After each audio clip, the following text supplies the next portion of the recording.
Você já deve ter passado pela situação de estar assistindo vídeos no TikTok, e 5 minutos depois não lembrar de praticamente nada do que você acabou de assistir, ou então você estava pesquisando alguma coisa no Google e encontrou exatamente o que precisava, fechou a página e esqueceu completamente depois do que estava pesquisando. Isso acontece comigo também. E talvez você ache que isso significa que a sua memória é ruim, que você não estava prestando atenção, mas será que é isso mesmo?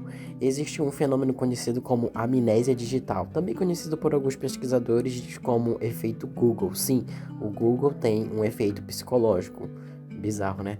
E talvez ele explique muito mais sobre a forma como usamos a tecnologia do que a nossa memória em si. Antes de tudo, eu só preciso confirmar para vocês que a amnésia digital ela não é uma doença e não é um transtorno. Ela é um conceito usado para explicar um comportamento que vem sendo observado cada vez mais por pesquisadores e a nossa cultura contemporânea. Na minha antiga escola, existia um porteiro que ele era literalmente surreal, mano.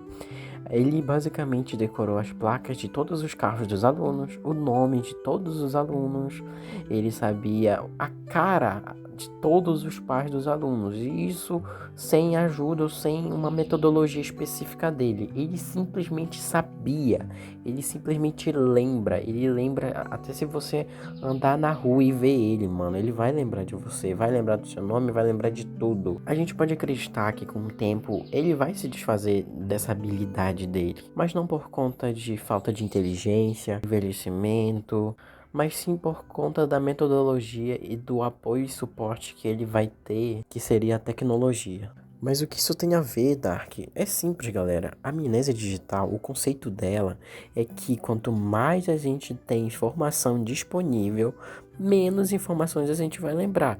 Em outras palavras, o cérebro ele começa a pensar: se eu posso pesquisar depois, por que eu vou gastar energia decorando isso agora? E por mais estranho que pareça, isso faz sentido. E não é de hoje, sabe? Primeiro que quantas vezes você já entrou no TikTok ou no YouTube procurando o vídeo que você acabou de ver por aí e simplesmente não lembra nem a marca d'água ou o nome do canal. Tenha consumido, mas simplesmente não lembra. Quantas vezes você entrou num site, no edital, procurando o PDF com uma informação que você deveria ter guardado já, só porque você sabe que não vai sair do site. Às vezes você nem abaixa porque você sabe que vai ter o PDF lá no site. Quantas vezes isso já não aconteceu? Porque sempre vai estar disponível. Então, isso também responde o porquê a gente esquece até dos vídeos que acabamos de assistir. A resposta está na forma que consumimos. Os vídeos curtos, eles são feitos para prender a sua atenção, não necessariamente para permanecer na sua memória. Você assiste, entende, ri e passa. E segundos depois tem outro vídeo ocupando exatamente o mesmo espaço.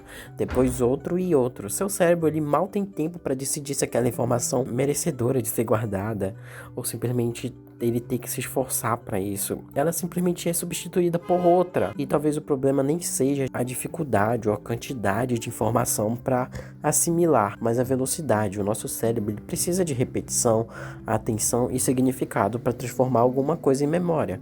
Quando tudo acontece rápido demais, ele entende que aquilo foi apenas um estímulo passageiro. Existe um estudo de 2011 por pesquisadores e pesquisadoras lideradas por Betsy Sparrow, que era basicamente que quanto mais as pessoas sabiam que tinham informações depois do que tinha que ser decorado no computador, menos elas tinham a tendência de lembrar da informação por si só.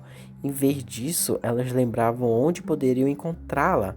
É como se o cérebro dissesse que ele não precisa guardar aquilo, ele só precisa lembrar onde é que está. E foi justamente daí que surgiu a ideia do nosso querido efeito Google. Mas isso significa então que a tecnologia está destruindo a nossa memória? Não exatamente, porque o cérebro ele sempre tentou economizar energia. Ele faz isso desde muito antes da internet existir.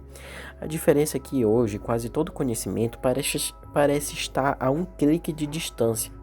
Então ele prioriza outra coisa. Em vez de guardar a resposta, vai procurar caminho. E talvez por isso que você sente que você sabe de muita coisa, como se você tivesse uma obesidade mental, mas não consegue expressar na prática. Por exemplo, você tenta explicar para alguém uma coisa que você, digamos que sabe, que é experiente, que viu um vídeo completo daquilo, mas percebe que não consegue lembrar dos detalhes em si. Você não aprendeu aquela informação, você apenas teve acesso a ela. E existe uma diferença enorme entre consumir conhecimento e realmente absorvê-lo. Você lembra qual era o assunto dos últimos 5 vídeos, ou pelo menos 3 últimos vídeos que você assistiu? Então, né? É mais difícil do que parece, nem eu mesmo lembro. Talvez isso diga mais sobre a forma como estamos consumindo conteúdo do que sobre a nossa capacidade de aprender. Porque memória não é só receber informação, memória também exige pausa, exige atenção, exige reflexão, e talvez seja justamente isso que estejamos falhando. No fim das contas, a pergunta não é se você está esquecendo mais, a pergunta é quanto daquilo que você consome realmente permanece com você depois que a tela se apaga e passa.